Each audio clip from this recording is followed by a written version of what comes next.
Malabar PT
மறுபடி பிறந்திருக்கும் மேனியை கொள்வாய்.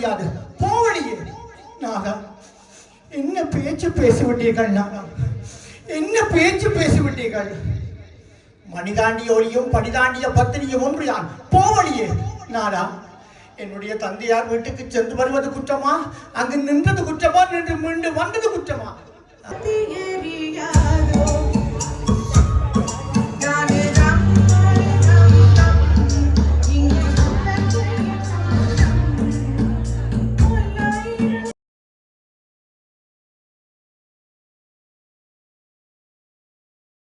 கவியரங்கின் தலைவன் ஈசன், அவன் காதில் அன்று எத்தனை சுற்றுலாக்களும் கடல் உடல் நிகழ்வு.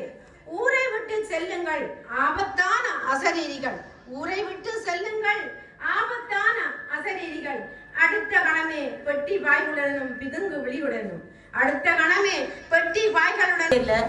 கவிதை அல்ல இது, என் கிருக்கல், என் கிருக்கல்களும் சில எழுத்துக்களும் இங்கு உங்கள் முன்னே ஒரு சமர்ப்பணம். இருந்து அரும்பும் பூ போல இந்த அரங்கத்தில் அரங்கேற்றி இருக்கின்றது. நட்பு பூக்களே, இந்த நாள் எம் வாழ்வில் பொன்னாள்.